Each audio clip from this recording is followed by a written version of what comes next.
समिती आणि वेळापूर जिल्हा परिषद गटाची निवडणूक आज प्रचाराच्या टोपात थंडावणार आहेत. या निवडणुकीकडे आपण कसं बघता? आता ही वेळापूर पंचायत समिती आणि जिल्हा परिषद गटाची जी निवडणूक आहे ती वेळापूर पंचायत समिती गटातून ती ओपनची जागा होती. ओपनच्या जागेतून अमृतराज माने देशमुख आणि त्याच ओपनच्या जागेतून उत्तमराव जानकर यांच्या धर्मपत्नी या उभ्या आहेत. तर ही लढत ही माळशिरस तालुक्याला बघण्यासारखी लढत होणार आहे. आणि यात मला वाटतं आत्ता अमृतराज माने देशमुखांचं पारडं सध्या तरी खूप मोठ्या प्रमाणात ताकदीचं वाटत आहे. तर जो ज्यांचा एबी फॉर्म होता ते संदीप माने देशमुख ते देखील काल परवा आपल्या भारतीय जनता पार्टीमध्ये आले आणि आपणही भाजपमध्ये अग्रगण्य होता की आपली उमेदवारी मिळावी. आपणही अपक्ष अर्ज भरला होता. आपण उमेदवार माघारी घेऊन आपण आपल्या पार्टीच्या उमेदवाराला पाठिंबा दिला. परंतु 2017ला या वेळापूरची सर्वसाधारण जागा सरपंच पदाला राखीव होती सर्वसाधारण जागेसाठी. त्यावेळेस देखील या गावच्या माजी सरपंच विमलताई जानकर यांना संधी दिली. त्यानंतर आता 2026 पंचायत समितीकडे सर्वसाधारण जागेसाठी असताना देखील त्यांच्या धर्मपत्नीला दिलं जातं. जाणीवपूर्वक माने देशमुखांना डावलण्याचं काम आहे का? आता खरं सांगायचं म्हणजे 2017ला उत्तमराव जानकरांकडून मी स्वतःच माझ्या पत्नीचा फॉर्म भरलेला होता ओपन सरपंच पदासाठी आणि त्याचीच पुनरावृत्ती उत्तमराव जानकरांनी 2026ला केलेली आहे. कारण उत्तमराव जानकर हे नेहमी करेक्ट कार्यक्रम करतात, पण कार्यक्रम कोणाचा करतात ह्याचीच त्यांना भान नसतोय. कारण ते आत्तापर्यंत करेक्ट कार्यक्रम स्वतःच्या जवळच्याच माणसाचा करत आलेत, पण ह्या निवडणुकीत सर्वसामान्य जनताच ही त्यांचा करेक्ट कार्यक्रम करणार आहे. कारण आत्तापर्यंत ते आता 2016ला पण अशी परिस्थिती अशीच होती. त्यावेळेस पण माझा मेन फॉर्म माझा होता ओपन सरपंचकीच्या वेळेस. त्यावेळेस पण त्यांनी शेवटच्या क्षणाला दगाफटका करून स्वतःच्या मंडळीला हे केलं. आता ह्या वेळेस पण ओपनचीच जागा आहे, ओपन पुरुष आहे. सगळ्यात महत्त्वाचं म्हणजे ओपन पुरुष आहे. त्यावेळेस ओपन महिला तर होती, पण ह्यावेळेस ओपन पुरुष आहे. आणि ओपन पुरुष असताना सुद्धा ह्या उत्तमरावनी त्यांच्या स्वतःच्या धर्मपत्नीला तिकीट दिलं आहे. म्हणजे ही किती लाजिरवाणी गोष्ट आहे. मला सांगा, यांच्याकडे दुसरे कोण नव्हते का? बरं, ओपन पुरुषाच्या जागेवर संदीप तात्या माने देशमुख होते. ए फॉर्म त्यांचाच होता ना पहिला. मग त्या माणसाला का म्हणून हे डावललं असेल? कारण त्यांची आत्तापर्यंतची राजनीतीच अशी आहे की सगळ्या समाजात भांडणं लावायची आणि त्यांना इतर समाजाची माणसं चालत नाहीत. त्यांना फक्त स्वतःच्या घराण्यात सगळं मिळालं पाहिजे. आता त्यांची पत्नी माझी सरपंच होती, सून आता ग्रामपंचायत सदस्य आहे, पोरगा एका ठिकाणी सरपंच आहे धानूरचा, ही स्वतः आमदार आहेत. आता राहिला नातू. आता जर निवडणूक आयोगानं जर नातवाचं जर फॉर्म भरायला लावला असता, नशीब एक आहे की भारतीय घटनेचे शिल्पकार डॉक्टर बाबासाहेब आंबेडकरांनी की 18 वर्षे ते 21 वर्षाची मर्यादा टाकल्यामुळं त्याचा फॉर्म भरता आला नाही. नाहीतर ते पण कुठेतरी फॉर्म भरायला लागले असते आणि त्यांनी तो 100% टाकला असता. ह्यात म्हणजे दुमत करण्याचं काहीच कारण नाही. कारण आत्तापर्यंत असं या पद्धतीने उत्तमराव खेळलेत ना, फोडा झोडा इंग्रजाची राजनीती जी आहे की फोडा आणि हे ती उत्तमराव खेळ कसा करतात माहिती आहे का? आपल्या मराठीत एक म्हण आहे की आपण कसं करतो, कोंबड्याची जर झुंज लावायची असेल तर नुसती दाणे टाकायची. तशा पद्धतीत ही व्यक्ती काम करतोय. नुसत्या समाजात भांडणं लावणे आणि स्वतःचा स्वार्थ साधून घेणे ह्याच्या व्यतिरिक्त ह्या माणसाला दुसरं काही जमलेलं नाही. आत्तापर्यंत मला सांगा, ह्यांच्याकडे मराठा समाजाचा दुसरा पूरकला फॉर्म नव्हता का? त्यांचा माणूसपुत्र होता की अमोल पानाशी होता का नाही? अमोल पानाशी होता, दादा गाडगे कितीतरी होते घेऊ मराठीची. पण ह्या माणसाला अजिबात चालत नाही. मी तर म्हणतोय मोहिते पाटलापेक्षा जर सगळ्यात जास्त घराणेशाही कुठं असेल तर ह्या उत्तम जानकरकडे आहे. आणि आतापर्यंत ही कशावर शिवाय देत होता? एकाच घरात पदं पाहिजेत म्हणून. आता पदं कोणाच्या घरात आहेत?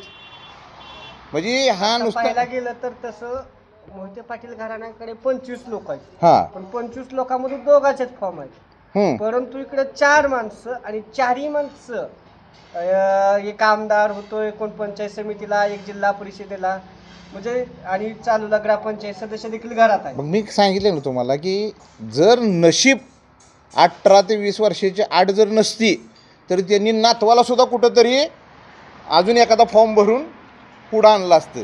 पण ती डॉक्टर बाबासाहेब आंबेडकरांनी जी घटना लिहिली त्या घटनेत काहीतरी तरतुदी करून ठेवले त्यामुळं इथं कुठंतरी स्टॉप झाला आहे. आणि आता वेळापूर्वी जनतेने विचार करण्याची गरज आहे, माळशिरस तालुक्यातल्या जनतेने विचार करण्याची गरज आहे की ही व्यक्ती नुसता फक्त माणसाचा युजळण थ्रू करतो, माणसाला फक्त वापरतो आणि पेपर नॅपकिनसारखा वापर करून पुसून फेकून देतो. त्यामुळं उत्तम जानकरच्या बुलथापाला बळी पडू नये. आता ते म्हणतोय मला विकास करायचा आहे, विकास करायचा आहे. हां, वेळापूरची ग्रामपंचायत किती वर्ष ताब्यात आहे? 20 वर्ष झाली. 20 वर्षात ह्यांना विकास काय आठवत नव्हता का? का विकास कुठं काय गायब झालता का? 20 वर्ष काय करत होती? प्यायला पाणी आहे का वेळापूरमध्ये? प्यायला पाणी आहे का मला सांगा की? एक हापसा आहे त्याच्यावरच पाण्यात चालू आहे. आणि ग्रामपंचायतमध्ये गेलं तर काय परिस्थिती आहे ग्रामपंचायतची? कुठला जरी एक कागद करायचा म्हटलं तर अर्ज द्यायला 20 रुपये लागतात.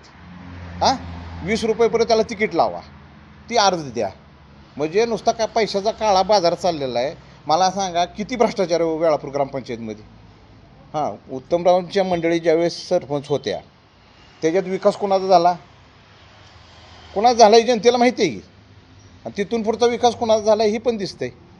आज ह्याने नळ्या आणल्या, कुठं बऱ्याच ठिकाणी मी ऐकतोय नळ्या वगैरे काय काय टाकले, चव्हाणवाडीला नळ्या टाकल्या. ही व्यक्ती नुसत्या नळ्या खाया घालून आणि नळ्या टाकूनच सगळ्यांचा कार्यक्रम करते. तर सर्वसामान्य जनतेने आता ह्याच्या भूलथापाला बळी पडू नये एवढीच माझी वेळापूरकरांना कळकळीची विनंती आहे. आणि महत्त्वाचं सांगायचं म्हणजे आपण आपली ताकद दाखवायची आहे. मला सांगा, ओपन पुरुष जागा असताना जर त्या ठिकाणी जर एका ओपन महिलेचा जर फॉर्म भरत असेल, आता ओपन महिले ठिकाणी ओपन पुरुष बसू शकतो का? नाही बसू शकत.